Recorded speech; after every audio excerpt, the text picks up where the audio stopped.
Tonight is Friday the 13th. Everyone has a different theory of how this strange superstition began. Some say it goes far as to the ancient Greeks. Have you ever experienced anything unlucky on this night? Death, accidents, ghosts? Let me tell you 10 stories of people who were especially unlucky for encountering horrors that went bump in the night. Tonight is the night where bad things happen. So grab a blanket, turn off your lights, and be careful.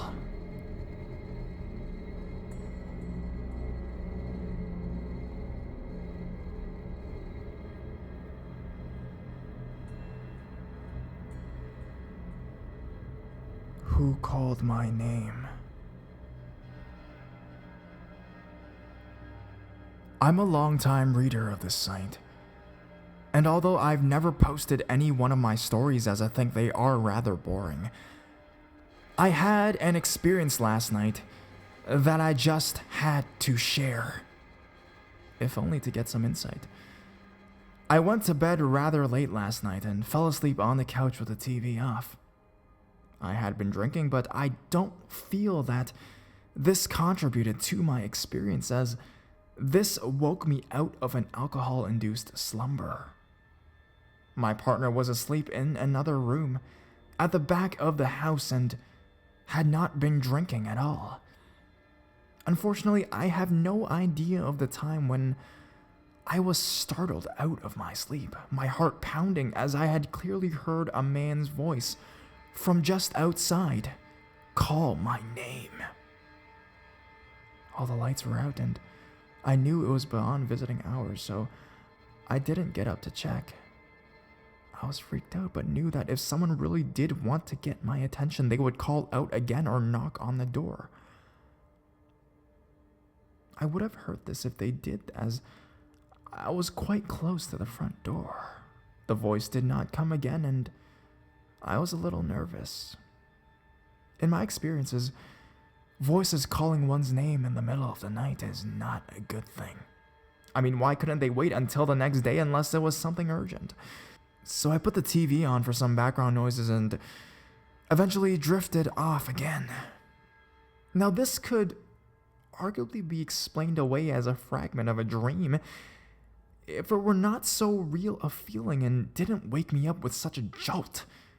Plus, when I told my boyfriend in the morning about it and how it freaked me out, to my surprise, he told me that as he was drifting off to sleep, he also heard a man's voice clearly call out his name too. So I guess in theory, yes, it could have been a friend tipsy from a night out or locked out of their house, but we live quite far out of town and a long way out of everyone's way, and we don't know anyone locally. Plus, knowing our friends, they wouldn't simply call out once and go away. We also have mobile phones that they could have called or could have done the normal thing and knocked on the door. Then, on further questioning, my boyfriend revealed that the voice he heard sounded like it was right in his ear. The back room he was in is set up into the hillside a little, so it would be difficult and inconvenient to climb up the window to talk into it. Dogs also tended to bark at night in response to a sudden noise, and a person would have to walk past several of these to get to our place. There was no barking. We were both a little unsettled by this, especially being that it's Friday the 13th. Even though we are not generally the superstitious kind, we did throw around some ideas such as a crisis apparition. Maybe someone that knew both of us was in some kind of trouble, yet the voice did not sound distressed, nor had anyone happened to anyone that we know of. Anyways, I would love to hear the others' thoughts and theories on what this could have been. Dual hallucination?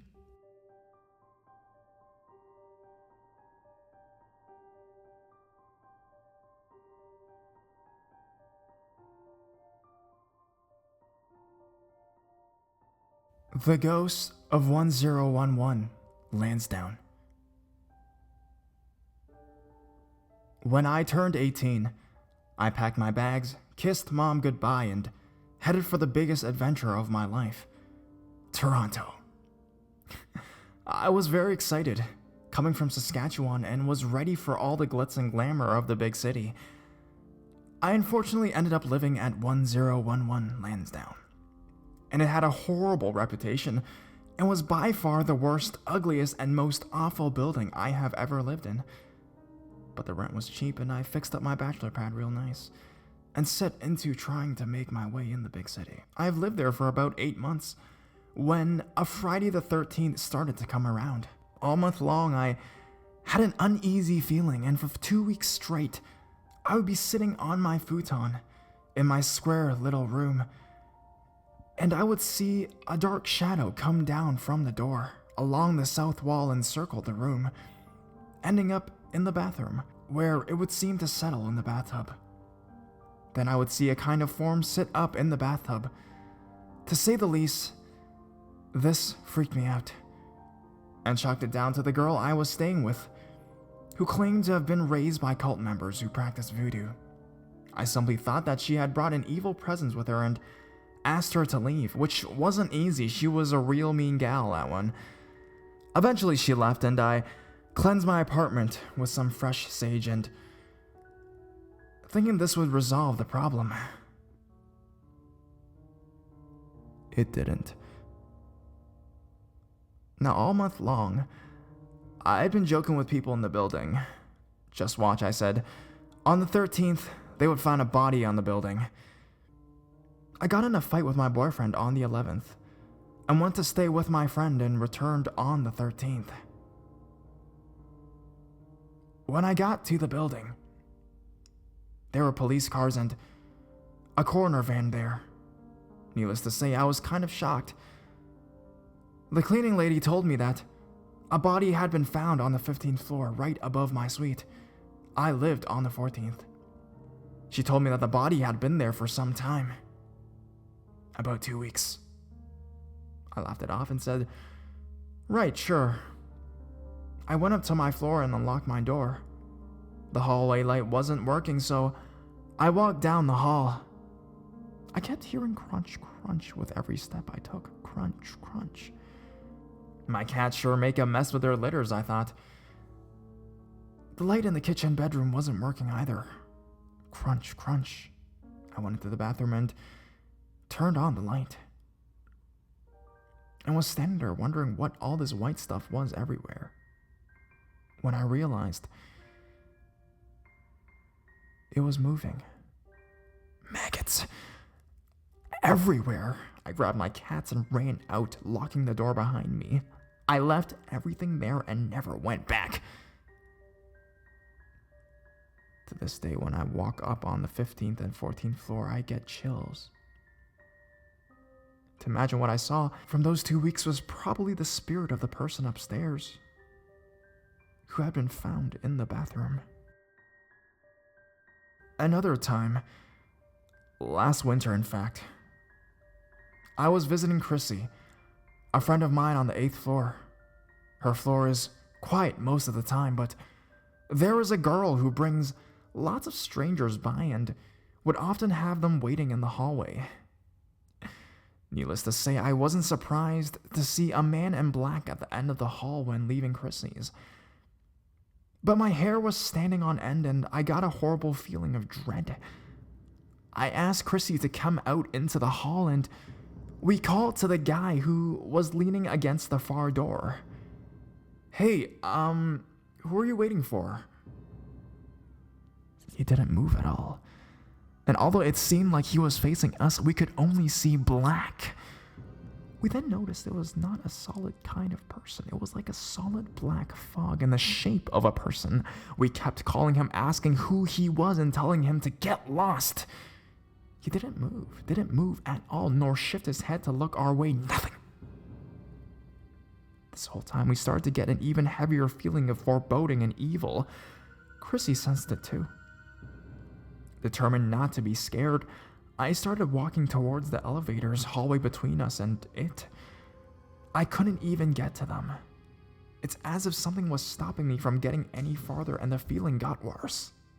I started to back away quickly down the hall, never taking my eyes off of it, and decided to take the stairs. The lights were off all the way down to the 6th floor, and I ran for my life blindly in the dark, my heart ready to jump out of my chest.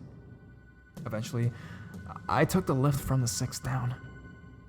My skin was still crawling as I left the building and went to the coffee shop.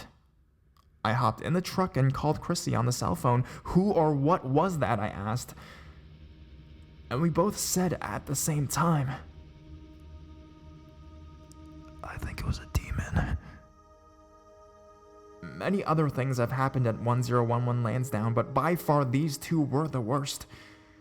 Some nights, that same feeling, that foreboding, a great evil on the loose, would settle over the building, and on those nights, I would stay far, far away, or hole up in Chrissy's until the vibe had cleared and was more or less back to normal.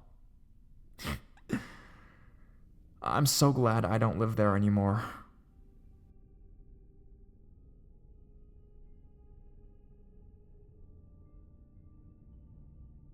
My Bloody Mary experience. This dates back to 4 years ago when I was in 6th grade and was pretty childish. It was Friday the 13th and I was bored out of my mind, so I decided to attempt the whole little Bloody Mary ritual.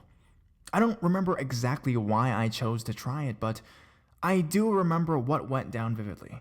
I waited until midnight and locked myself in the small bathroom of mine with the lights off, not using candles or anything. I chanted Bloody Mary, Bloody Mary, Bloody Mary 3 times and gave a sigh of relief after nothing had happened. But before I could reach for the light, the porcelain seat cover on my toilet had slammed down, making a loud boom. And as you could imagine, because there was no cover on it, nothing could have put it down other than a person. After a minute or what seemed like 5 of tumbling with the lock, I ran out and sprinted straight down the stairs in tears because the slam had scared me so much. My parents woke up and asked me what happened, but I never told them anything. That was my experience.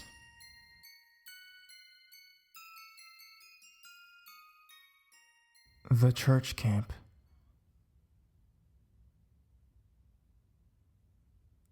This is my first story.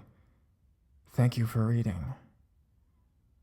For as long as I can remember, I've always had a fascination for paranormal. I don't recall any events when I was a child, but had several experiences as a young teen and more growing up. The first experience that I can really pinpoint was at a church camp when I was 14 years old. I wasn't the only one who saw things that weekend, but my experience there was certainly eye-opening, and even if I didn't believe, the events were indisputable. The camp was for the Friday and Saturday nights in April 2001. We arrived at the camp on Friday afternoon, nearing the evening. The first thing on the agenda for the weekend was cleansing the halls, dorms, and the group. We were not even allowed to take our bags through to the dorms until this had been done. We were told to close our eyes, and under no circumstances were we to open them. One of the church leaders said a prayer and blew on a horn for quite a while. My curiosity got the best of me, and I opened one eye ever so slightly. What I saw has stuck with me to this day. I saw tiny black shadows, a seemingly unending number, rushing out the open doors, rushing out the open windows, even rushing up the walls to get out of the windows right at the top of the hall. It was so captivating. If I wasn't scared, I'd get into trouble for having my eyes open. I would have watched for longer. I assumed at the time it was the negative energies being expelled. That day just happened to be Friday the 13th. And one of my church friends and I decided to go exploring the grounds after dinner. We had a quick tour during the day, but we had heard there were horses and we wanted to go have a look at them. We walked into the general direction of where the horses were supposed to be. Behind the little field meant to be a small football field. We walked up the little path leading behind the fence field when we saw someone walking out of the building next to the field. This wouldn't have been anything strange if the person had walked out of a door. There was no door. The person had just walked out of the wall, a male dressed in decent Sunday best type clothing, completely white from head to toe, except for a small red spot near his mouth, kind of like he was smoking. My friend and I watched as he walked across the wide path. He stopped halfway, looked straight at us, and carried on walking. He disappeared when he got to the fence on the other side of the path.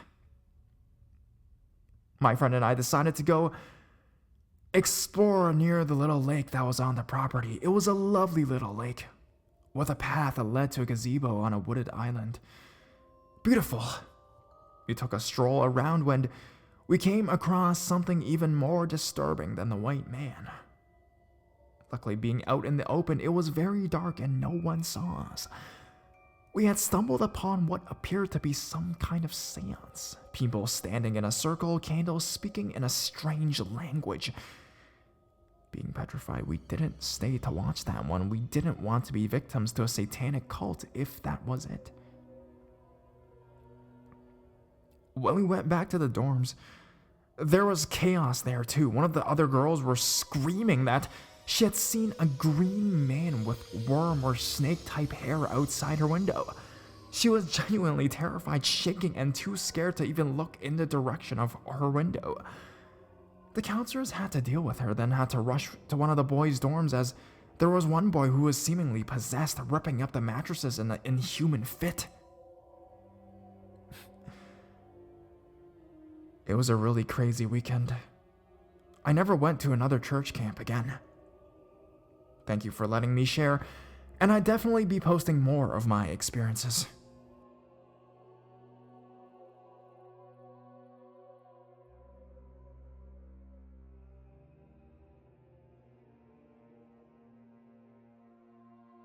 Unexplainable things happening in our home.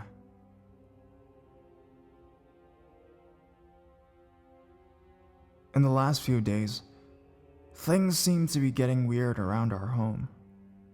The Sunday after Friday the 13th, my 15-year-old daughter was asleep in our room when a little stuffed bear she got from the fair a few weeks ago started to make noises for no reason.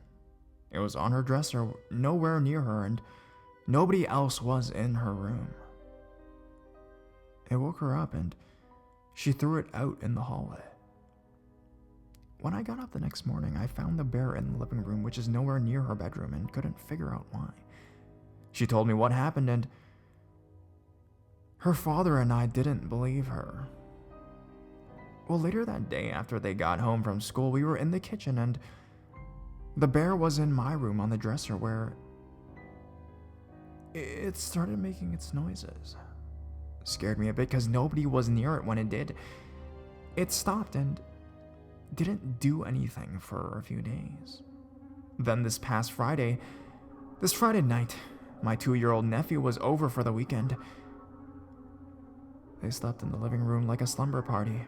Friday night, my daughter came into my room and said the bench in the living room was moving by itself across the floor. The lights were off, but the TV was on because they were watching kids' movies. I told her to put it behind the couch and go to sleep. She did, and then she heard knocking on the windows, and strangely enough, that little bear was out, which caused my nephew, who was playing with it, and started to go off again. He never touched the button in its belly to get it to make noises. She freaked out and threw the bear into my room, and it went off at around 5:30 in the morning as well. I drowned the thing in water and hung outside on the line. I have not brought it into the house. Sunday night we had another issue. Again, my 15-year-old daughter was in her room and was woke up by a noise and looked up to see her small disco ball moving. Now, the disco ball is not plugged in, and there was no breeze in her room to cause it to move. She flew out of her room crying and sat in the hallway, refusing to go back into her room. I took the disco ball out of her room and set it on the table in the kitchen. Yesterday, I swear, I heard it make some noises and move a bit. Now, I have been in this house since 2006, and have never had many strange things happen like this. I do hear voices in my living room sometimes, and when I tell my husband, he says I am dreaming and to go back to sleep. I have sat home alone during the day while everyone has gone to school and work, and I hear things I cannot explain. Things falling, and yet when I go out to find out what it was, nothing has moved. My one neighbor told us that the land is part of his family's farm that was subdivided many years ago. He also told us of a few motor vehicle fatalities that have happened on the road entering the road we live on that happened around 30-something years ago. We are not far from the Mohawk River either, which is where part of the French and Indian War took place. There is a mansion just up the road from us that was part of that. Over the years, I have heard and seen some strange things I cannot explain here. I have a field behind my home as well where I have seen two different people standing by the trees, just looking around. One was a man dressed in Civil War-looking uniform, and the other was an older gentleman who was wearing a flannel shirt and overalls. I later learned that the man in the flannel and overalls was my neighbor's father, who passed away many, many years ago. Things were calm for a few years, and then, out of nowhere, they seemed to be starting back in. They're scaring my 15-year-old daughter, and I am concerned as to why they are bothering her and not my 13-year-old daughter. I am worried because it is making her very uncomfortable, and she refuses to be alone now. The house was built back in the 1960s. I believe there are things beyond us that cannot be explained, but I'm not sure as to what would just bring it onto us like this so fast. Everything I've told you here is true. I have to figure out a way to get it to stop, because it's causing fights between me and my husband as to how to handle this with our daughter.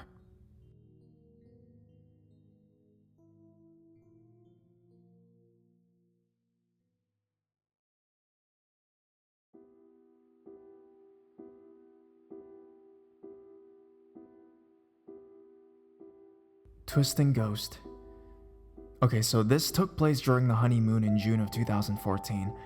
I only remember this specifically because before the event happened, me and my partner had driven out to a small lake to see it. When we were driving back, we were joking about how it was taking place on Friday the 13th and how spooky it was. I don't know if the moon or the date plays any factor. My partner wanted to drive around the more heavily wooded areas before going home, since they had never been in that part of Virginia before. I knew the area since I drove through it nearly every day. It was very dark and around 9 p.m.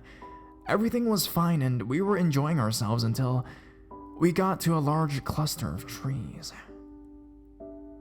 I thought it was a plastic bag twisting around in the trees, until I realized that plastic bags aren't as large and as wide as treetops. The trees were on an incline, so we could see the woods very easily. For reference, the trees were much taller than the two-story house behind it, so the plastic bag was very high in the air. It twisted around in an S shape like a snake before disappearing into the woods. It happened so fast that I could only see it, think it was a plastic bag, and then realize that it wasn't before it was gone. As we turned the corner beside the woods, me and my partner were completely silent before I muttered, "Holy shit," and then quickly asked, "Did you see that too?" We had seen the exact same thing, and we had absolutely no idea what it was. Both me and my partner are sensitive and have had multiple experiences with spirits. Theirs are usually good, Mine, not so much. We only assumed that it was a spirit passing through, but we couldn't help but be completely stunned at what had happened. Any thoughts or theories?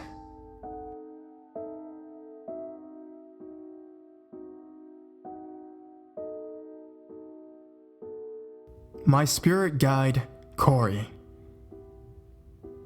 For most of my life, I've always felt that I was being watched by someone. But until last month, I didn't know anything about my spirit guide. Going back to a little over a month ago, I was at a friend's house for a sleepover and somehow, someone started talking about spirits. A different friend of mine showed us how to contact them with a candle and a necklace. The beginning of a lot of trouble. Going out on a limb, I gave my exact address and we summoned my spirit guide, Corey. I spent the better half of the night talking with him, discussing problems and just relishing the fact that I was doing something I wanted to for so long, contacting spirits. Ever since that night, I can tell when I'm doing something that Corey does not approve of and there's trouble. Corey has 2 children, Stephen and Penelope, and a wife, Anne, who also stays close to me. They all died around my house back in the 1800s. For the sake of time, I will continue to the following occurrences a week later. The spirit that died close to my friend's house, Dominic, is extremely powerful. My friend contacted him that night, and ever since then, he has been a voice inside her head. He keeps her up at night with his laughter and gives my friend gruesome nightmares I can't describe. When she does something that annoys him, he doesn't hesitate to slap her or scream in her ears. One night, after she had annoyed him more than usual, he took hold of her wrist and squeezed until the bone was bruised.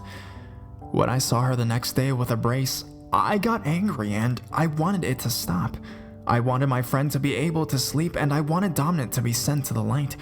I contacted him myself that night and called him a lot of awful things that I shouldn't repeat here and then taunted him, saying, "You don't have the nerve to hurt me." Once my anger was vented, I ended the conversation to go take a shower. I thought I saw something in the reflection of a garage can lid, so I looked closer and I saw an enormous man standing behind me, and he wasn't happy. It was Dominic. I looked around to see nothing there at all. Corey was furious. He knew what I had done was dumb and dangerous, but at the time, I didn't see how dangerous it really was. Just this past Friday the 13th, I went back to that same friend's house for another sleepover. Nothing serious occurred until late that night. Whenever I saw my friend wince, I knew it was Dominic. I showed my disapproval by swearing loudly and mentioning that I was completely fine and far more annoying than my friend could ever be. I dared him to hurt me, and Corey got angrier than ever. I can't see or hear Corey directly, but I could almost feel him saying, "You will regret saying this." Late that night, Dominic really began to display his anger just past the start of the witching hour.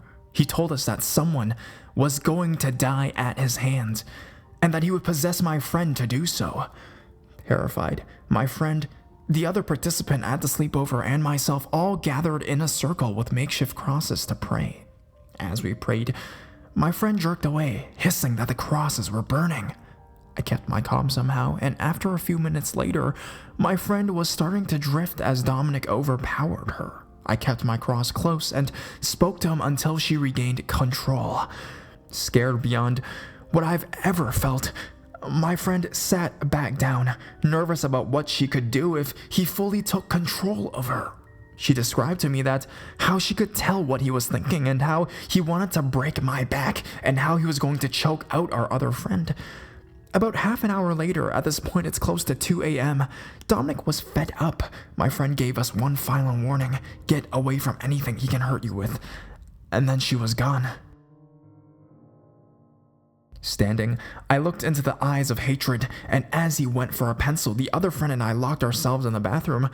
Dominic whispered angry words at us about breaking down the door, but he clung to the lock, praying it would hold. Breaking through all of our strength like nothing, he broke the lock on the door with a knife, right as my friend's dad had awoken. God has kept us safe. I breathed relief as Dominic made a barely passed attempt at pulling off my friend, and then daringly went back into the bedroom with them. He had calmed down enough to have a conversation with me, during which I pleaded with him and was forgiven for the angry words. Corey had come back. He left us during the struggle. What I found was funny was that Corey still doesn't trust Dominic, and vice versa. They were never fond of each other. Before Dominic left, my friend passed out on her floor. He gave us one warning. Never contact the other man who died around this property. I don't know how strong he is, but he can kill a living person without even thinking twice about it. I fear that I may be putting myself in danger in telling you this, and I feel the other man's hand on the back as I type. 2 nights ago, I felt a different spirit in my room, and I saw a different man in my house. Last night, as I tried to fall asleep, the other spirit pulled at my heart, trying to possess me. I felt my awareness slipping away, and I clung to my thoughts, hoping for Corey to come back. Whenever the other spirit gets close to me, Corey seems to be forced away. Corey just confirmed my suspicions today. The other entity is the spirit from my friend's house, and he wants me dead for reasons we do not know. As I'm typing this, I feel a hand on my back and pressure inside me, but I need to tell other people. Most of my friends don't believe in spiritual activity on Earth, so I needed more people to hear my story. I don't think I should contact the man to try and send him into the light. That may only open a barrier that have kept him from killing me thus this far. I think the only thing I can do is talk to Corey and my friend and trade ideas. One of my theories is that the man is somehow involved with Corey's son Steven, who made a lot of deals he still can't keep during his life. I just felt extreme pressure that I'm going to take as confirmation until I can contact Corey again. Finally, thanks for reading my story. I'm new to this site and I have experienced a lot of paranormal activity lately and I needed to share. If anyone was fascinated by this, I'll be writing again if anything else happens soon. Thanks again.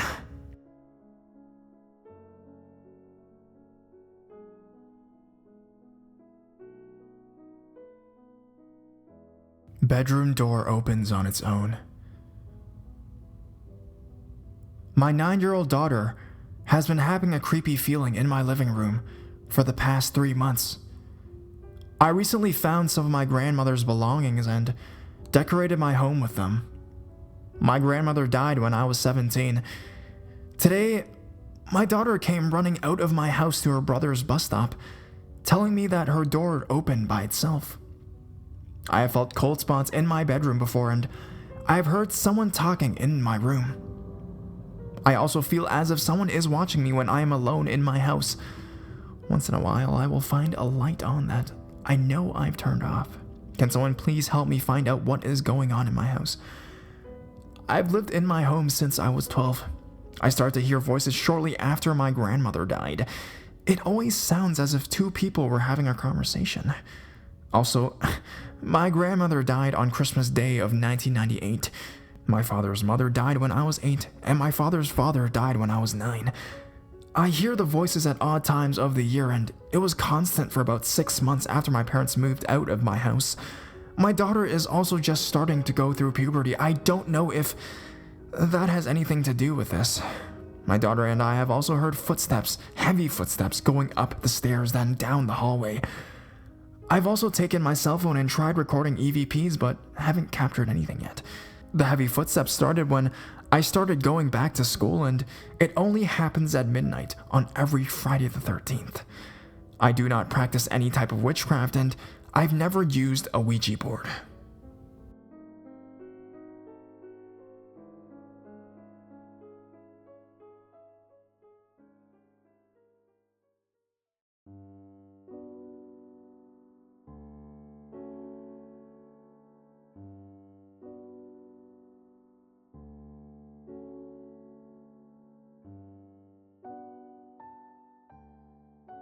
Odd feeling when Uncle died. I was driving back home from a road where I was working on. It was around 3:35 on Friday the 13th. I then got this odd, impossible to describe feeling. I looked in the car mirror, saying out loud, "What is this?" The feeling was something I've never felt before. It's not painful, but it was odd. It was similar to having the chills, but different. It was like the chills, but very, very different. I moved on, not thinking much about it. Just some weird feeling, I told myself. Then I got the news an hour or so later. My uncle had died. It wasn't until the next morning when I thought about the feeling I had. I called up my dad and asked when my uncle had died. He said around 3:45, the same time I got that feeling. It really creeped me out. So we drove to the town where he had lived. My parents used to live in that house right next to my uncle's. For the funeral, they stayed in the house. While my uncle lived there, he would always visit my parents. He would knock on the door once, open it, and say, "Hello." My mother was in the kitchen when she heard a knock and heard someone say, "Hello." But no one was there. At the funeral, they showed the last picture of my uncle with some of his family. Everyone's face was clear, but his was blurred. This was similar to my grandmother's last picture. Everyone's face was clear, but hers was blurred. I've never believed in this ghost crap, but this, I have no explanation.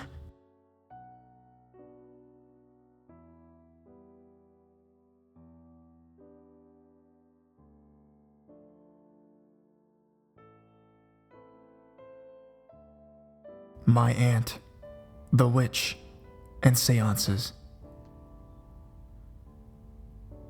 This is my first story that I'm posting on this site, and I hope I don't bore you with its length, but I felt the need to explain a few things along the way. The story is a collection of events that happened to me or close family members that intertwine to form the account. Most of the events happened a few years ago, but if the details are sketchy, I apologize in advance. Feel free to ask questions and I'll answer them to the best of my ability. It relates to a particular family member and some seances that we have performed. I've always been interested and drawn to the paranormal, and I even have a family member who was a witch, and I would like to share some experiences with you. While I am drawn to the paranormal, there is no way that I would want any experiences remotely close to what happened to the witch, nor be part of anything remotely related to the happenings. The family member who was a witch was my grandfather's aunt, who was called Ksenia. She only died 10 years ago when I was 15. My family are Russian and escaped the revolution and lived in Harbin, China. Until communism came to China, they left in 1956. Harbin was essentially a Russian city, with most of the population being of Russian descent. As a young girl, Ksenia befriended a local witch who passed her knowledge to her before she died.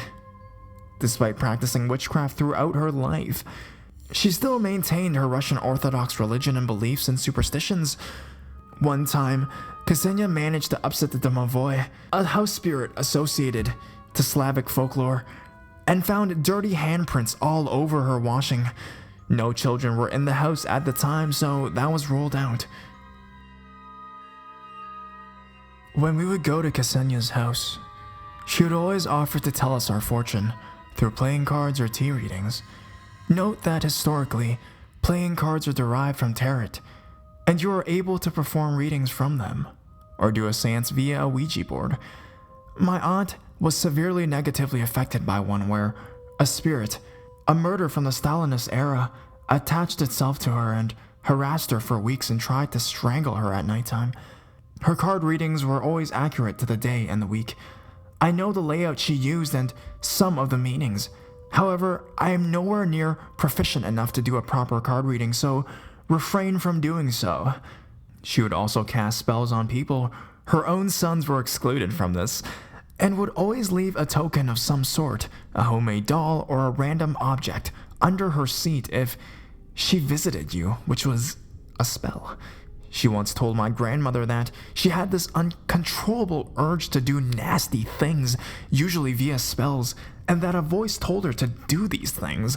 Every time she tried to fight this urge, the voice would get stronger and would threaten her. She would then perform a spell or do some nasty thing to appease the voice. My grandfather, who is a snoop, once visited her and snooped in her room and found a booty of weird items under her bed. Voodoo dolls, snakes in bottles, and that type of thing. Over time, my grandparents distanced themselves from Ksenia, and they didn't agree and didn't like what she did and didn't want her to influence their grandchildren in any negative witchcraft way. I always have pleasant memories of visits with her as a child, but was aware of who she was and what she did. Many years passed, and at the ripe old age of 95, she was well into her 90s when she passed away. She was diagnosed with cancer and was given 2 months to live. She lived longer than the 2 months and eventually died on a Friday afternoon. With Orthodox religion, particularly the Russian one, religious celebrations are celebrated according to the Julian calendar and not the Gregorian calendar, current dating system in the USA. The Julian calendar is 13 days behind the Gregorian calendar, and as such, we celebrate Christmas in the 7th of January, which is the 25th of December now, and Easter is usually at the later date. Ksenia passed away on a Friday, which happened to fall on the 13th according to the Julian calendar. Those of the Orthodox faith also believe that a person's soul wanders the earth for 40 days after they pass away. On the 40th day, a mass is performed for that person to help their ascent to heaven. Her 40th day fell on a feast day, meaning that the mass could not be performed. 2 strange things occurred around her death, the date being Friday the 13th, and the absence of her 30th day mass. Is it a coincidence? Given the life she led, or is something more at play here? Her son, who lived with her, shut up her room and left it be for many years after her death. When he remarried, he and his wife decided to clean out her room and use it for another purpose. When they did, they found the strange things under her bed and also string tied up underneath the mattress. The base of the bed was raised off the floor, and the flat part where the mattress lay were a series of springs. It was on these springs that the string was tied in a crisscross fashion. Knowing that this was one of her spells, they contacted a friend whose mother was also a witch. They were told that the spell was made to bring tension and conflict to the house, and to reverse it, they would have to burn the string and walk away from it, not looking back. After the spell was reversed, an apparition could be seen around the house, believed to be Ksenia. Not long after this, they both moved out. Years after she died, I would have been around 20 to 21. I'm now 26.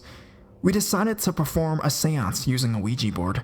I was present along with my mother, aunt, and Ksenia's son. We tried to summon her, but nothing happened. We then decided to summon a random spirit who would be around. The strange thing about that session is that all dearly departed family members came through. We spoke to my great-grandparents, my grandmother, and my uncle. It was really surreal.